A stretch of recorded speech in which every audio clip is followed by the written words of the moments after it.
Դիկնայք և պարոնայք, դիմավորեք Արցախի Հանրապետության առաջին և Հայաստանի Հանրապետության երկրորդ նախագահ Ռոբերտ Քոչարյան։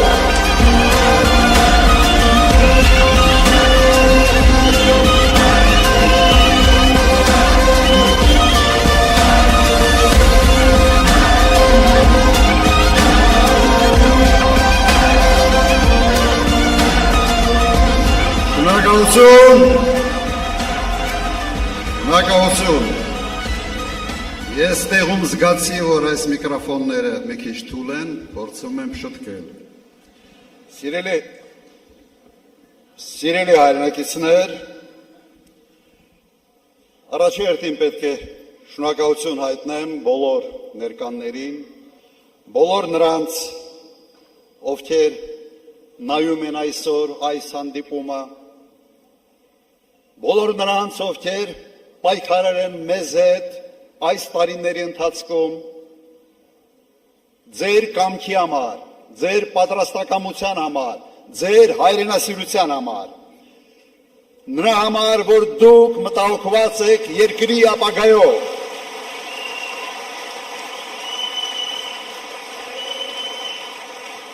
մենք շատ հագեցված քարոզարշավ ենք ունեցել, բազմաթիվ հանդիպումներ տարբեր ֆորմատներով, դահլիճային, հանրահավաքներ, ուղղակի շփումներ, տասնյակ հազարավոր մարդկանց հետ շփվել ենք և համոզված ենք, որ մեր ընտրական զանգվածը կիսում է մեր ծրագրերը, համաձայն եք, բայց այս հանդիպումները նաև հնարավորություն են տվել մեզ համալրել ծրագրերը, լսել ենք առաջարկներ, ինտերակտիվ հանդիպումների ժամանակ մենք հասկացանք, որ ինչ-որ շտկումներ պետք է մտցնենք, և մենք դա արել ենք։ Շնորհակալություն ձեր ակտիվ մասնակցության համար։ Սիրելի հայրենակիցներ, այս ընտրությունները սովորական չեն, բոլորը դրա մասին խոսում են։ Եվ ընտրությունները ոչ թե նրա մասին է, թե հաջորդ 5 տարվա ընթացքում ինչ կարգի տարբեր սոցիալական ծրագրեր են իրականացվելու։ Սա անբաժանելի մաս է, բայց ամենից կարևորը չէ։ Այս ընտրությունները նրա մասին են, թե Հայաստանը արդյոք մնալու է իր բովանդակությամբ հայկական պետություն։ Սա է այս ընտրությունների գլխավոր հարցը։ Մենք պաշտպանում ենք, թե դավաճանում ենք մեր պատմությանը, մեր ինքնությանը, մեր արժեքային համակարգին։ Պաշտպանում ենք։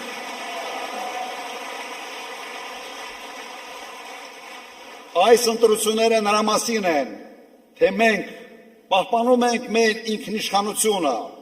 թե մենք դառնալու ենք թուրքական աշխարհի կցորդ և կատարելու ենք իրենց կամքը։ Ոչ ենք ասում դրան։ Այս ընտրությունները նաև Հայաստանի պատմության մեջ ամենից կեղտոտ, այլանդակ ընտրություններն էին։ Եվ այդ կեղտի և այլանդակության հեղինակը այս իշխանությունն է։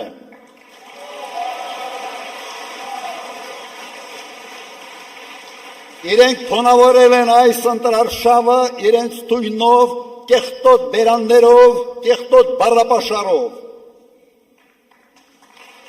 Մենք սա չենք հանդուրժում, սա մեր ոճը չի։ Մենք Հայաստանը պիտի փորձենք մաքուր պահել այդ կարգի կեղտից։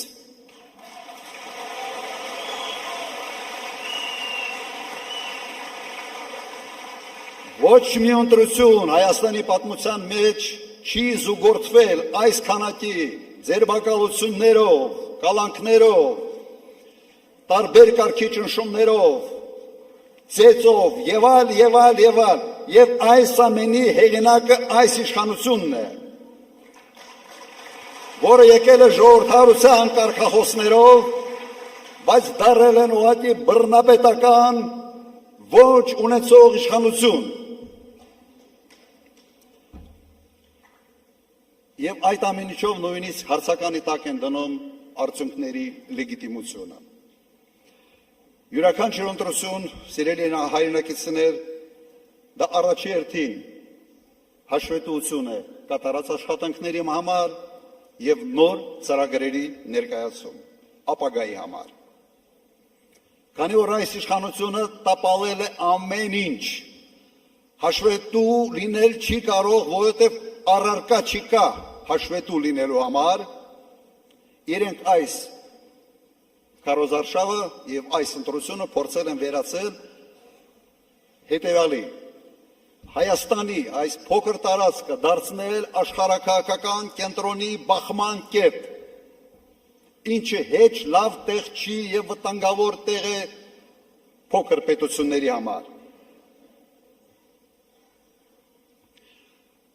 Այս տեսանկյունից ընտրությունները իսկապես բավական տարօրինակ են, երբ իշխող կուսակցությունը, իշխող թիմը ընդհանրապես չի խոսում կատարված աշխատանքների մասին։ Եթե խոսա, պիտի խոսա, թե ինչպես է պարտվել պատերազմում, ինչպես է հրահրել պատերազմը եւ ով է մեղավոր 5000 զոհերի համար, 12000 վիրավորների համար, կորցրած տարածքների համար, կորցրած Արցախի համար եւ 150,000 փախստականների համար։ Դրան գումարեք առնվազն 80 միլիարդ դոլարի վնաս, որը հասցվել է հայ ժողովրդին, հայությանը։ Բոլորը գիտեք ով է մեղավոր։ Գիտեք։ Հիմա դրա մասին իրենք պետք է գան եւ հաշվետվություն տան մեր ժողովրդին։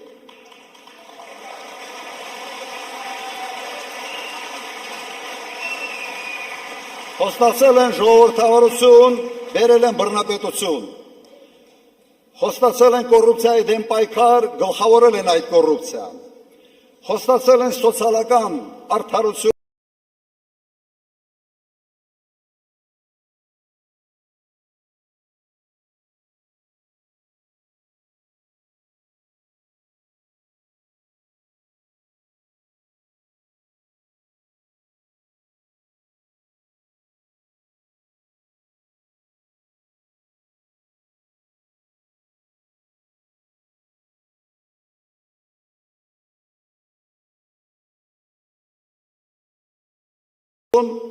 աղքատության մակարդակը չի փոխվել։ Երբ կառավարությունը սկսում է խաղալ կրակի հետ, վառվում է, այրվում է ժողովուրդը։ Սա պարզ ճշմարտություն է։ Եվ ինչ են արել։ Մինչև քարոզարշավը գնացել են Բրյուսել, խնդրել են հատուկ օգնություն հիբրիդային պատերազմի դեմ։ Հետո Եվրո համայնքի ժողովի ժամանակ հրավիրել են Զելենսկուն, դրանից հետո եղավ Մոսկվայի արձագանքը եւ այս խառնաշփոթի մեջ փորձում են իրենք շանտաժով, վախեցնելով, տարանջատելով մարդկանց քվեններ շահել։ Սա այն ճանապարհը չի, որով պատասխանատու իշխանությունը պետք է վարվի սեփական ժողովրդի հետ։ Սա լրիվ այլ ճանապարհ է։ Մեր մոտեցումը հստակ է։ Մենք եւ միայն մենք Հայաստանում, Հայաստանի քաղաքացիները պետք է որոշենք Հայաստանի ապագան։ Համաձայն եք։ Մեր արտաքին քաղաքականությունը պետք է բացառի գերտերությունների, հակասությունների վրա խաղը, վտանգավոր խաղը։ Որովհետև այդ հետևանքների համար գինը միշտ տալիս է ժողովուրդը։ Մենք պետք է հետևենք շատ պարզ մոդելի եւ ոչ թե կամ։ Սա է մեր հաջողության գրավականը։ Եվ ես դա կարող եմ անել եւ ցույց եմ տվել, որ ոնց է դա կարելի հաջողությամբ իրականացնել։ Մեր պարագայում ժողովուրդը ի վիճակի է լինելու փող աշխատել հսկայական ԵՏՄ-ի շուկայում եւ ի վիճակի է լինելու այդ փողը ծախսել աշխարհով մեկ, ով որտեղ ուզում ես Դուբայ, ուզում ես Եվրոպա, որտեղ ուզում ես, ավելի լավ է ծախսել Հայաստանում։ Նիկոլի կողմից ստեղծված պրոբլեմը ես ի վիճակի եմ լուծել մեկ օրում։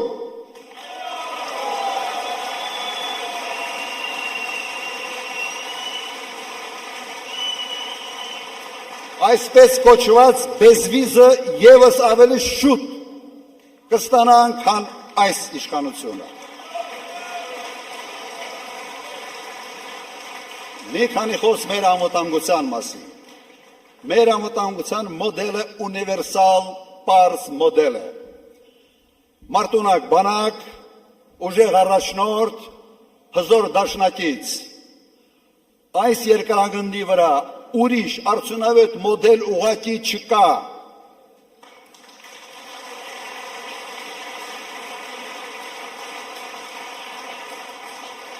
Եվ ես երաշխավորում եմ, որ մենք վերականգնելու ենք հարգանքը Հայաստանի նկատմամբ։ Մենք բացառելու ենք այն կարգավիճակը, որը այսօր ցավոք Հայաստանը ստացել է։ Սա նվաստացնող նիկոլական մոդել է։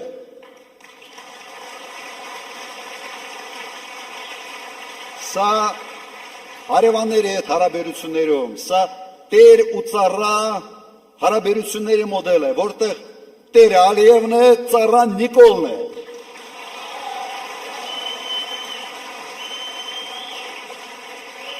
Մենք այս մոդելը բացառում ենք և մերժում ենք։ Մեր ժողովուրդը չի ուզում, որ իրեն կառավարի Ալիևի ծառան։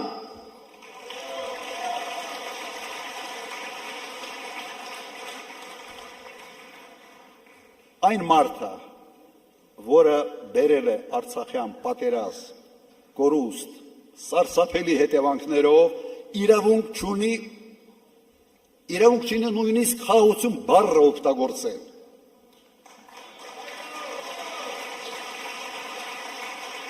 Ինքը չպիտի կեղտոտի այդ բառը ուղղակի իր բառապաշարով։ Վերջերս տեսակ, իր ձեռից նույնիսկ աղավնին չթռավ։ Հասկանալով, որ Նիկոլ Փաշինյանը դա ֆեյկային խաղաղություն է, ֆեյկային իշխանություն է և ֆեյկային բովանդակություն է։ Մենք ձգտում ենք խաղաղության և հասնելու ենք դրան։ Մենք հասնելու ենք կայուն արժանապատիվ խաղաղությանը։ Եվ իմ նախագահության ժամանակ դա հաջողվել է։ Անելու եմ ևս մեկ անգամ։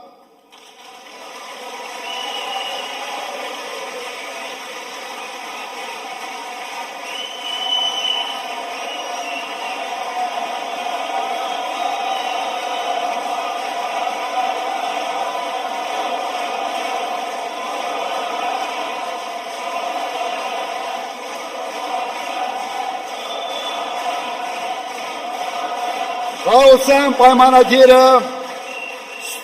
ստորագրվելու է հավելվածներով, որոնցով երաշխավորվելու է այդ խաղաղությունը։ Վստահ եղեք, դա հնարավոր է անել և մենք անելու ենք։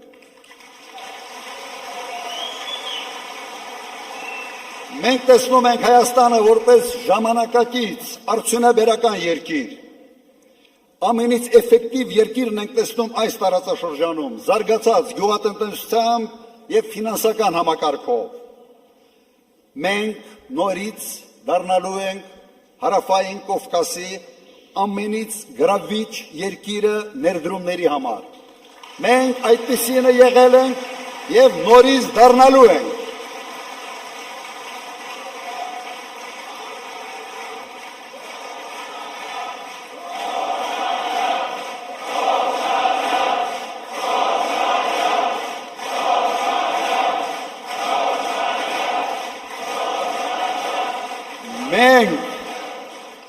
Մենք չենք պայքարելու սեփական պատմության հետ, Արարատի հետ, Արարատ լեռան հետ, ոչ Արարատ Միրզոյան, եկեղեցու հետ, մեր ինքնության հետ, մենք վռնդելու ենք նրանց, ովքեր պայքարում են մեր արժեքային համակարգի դեմ։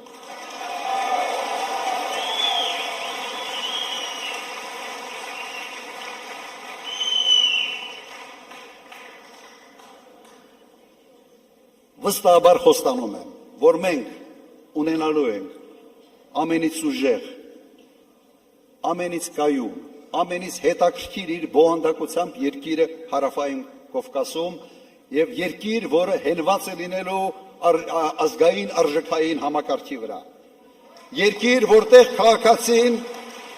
մտահոգված չի լինելու անվտանգային հարցերով, դրանով պետք է զբաղվի իշխանությունը, ոչ թե քաղաքացին։ Երկիր, որտեղ քաղաքացին մշտապես չի պայքարելու ճգնաժամերի դեմ, այդ պայքարը պետք է մղի կառավարությունը եւ իր քաղաքականության պետք է անի ամեն ինչ, որ ոչ թե երկիրը մեկ ճգնաժամից մտնի մյուս ճգնաժամ, այլ ճգնաժամեր չլինեն ընդհանրապես, հատկապես ներքաղաքական։ Եվ ես մեր թիմի հետ կարող ենք դա անել։ Մենք պետք է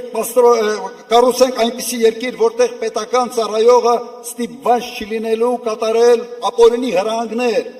միայն այն պատճառով, որ իր աշխատանք չկորցնի։ Սա բացառելու է։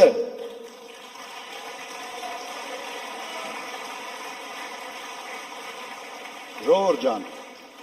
Հայաստանում չկա ոչ մեկը, ով ունի իմ փորձը անվտանգային հարցերում, պետական կառավարման հարցերում, նաև խոշոր բիզնեսում պաշտոնաթողությունից հետո աշխատելու հարցում։ Այդ համակցված փորձը ունիկալ է։ Ես պատրաստ եմ ամբողջությամբ նվիրել այդ փորձը, իմ ժամանակը, իմ ներվերը, իմ ամեն ինչը մեր երկրի հաջողությանը։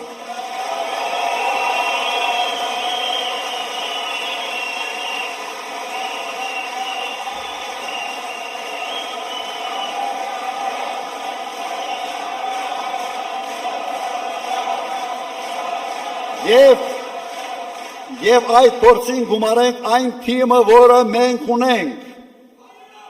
Խելոք, կիրթ, համարձակ, վախ չունեցող թիմ, որը պատրաստ է արհեստավարժորեն եւ համարձակ ձևով շարժել երկիրը առաջ։ Մենք պատրաստ ենք վերցնել պատասխանատվությունը մեր երկրի ապագայի համար եւ դա անելու ենք։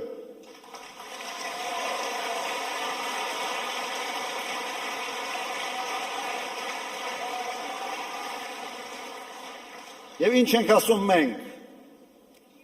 ասում ենք չկա Նիկոլ, չկա պատերազմ, չկա Նիկոլ, չկա քաոս, չկա Նիկոլ, չկա նվաստացում, չկա Նիկոլ, կա խաղաղություն։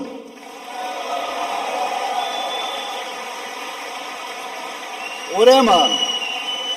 ինչ ենք անում հունիսի 7-ին, Համար 17,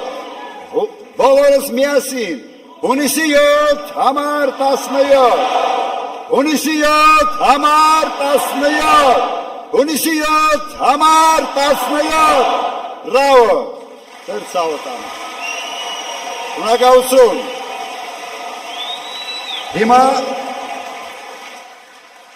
հիմա ես հրավիրում եմ մեր թիմ այստեղ, այս բեմահարտակ եւ մեր թիմի հետ միասին կավարտենք այս հանդիպումը։ Ժողովուրդ ջան,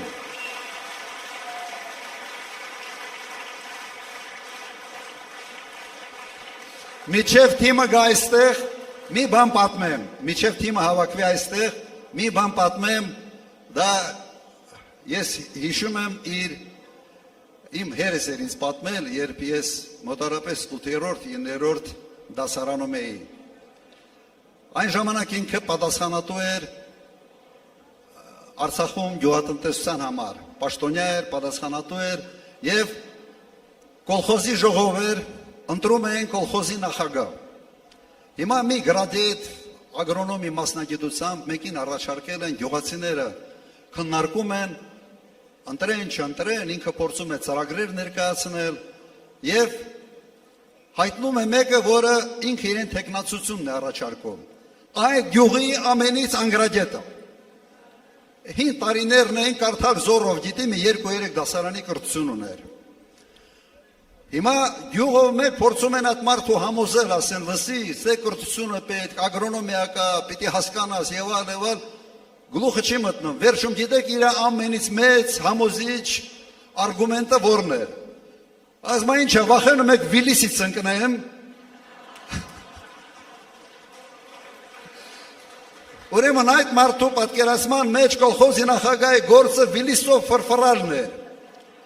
Նույնն է այսօր Նիկոլ Փաշինյանի եւ իր թիմի պատկերացումը պետական կառավարման մասին։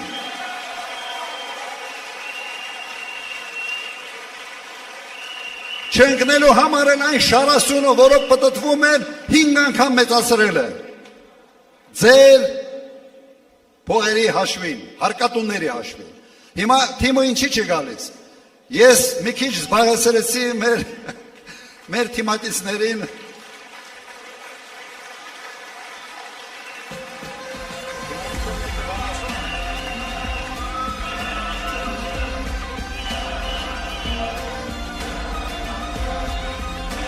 Բոլորս ոտնկայց եւս մեկ անգամ։ Հունիսի 7 համար 17, հունիսի 7 համար 17, հունիսի 7 համար 17, շնորհակալություն։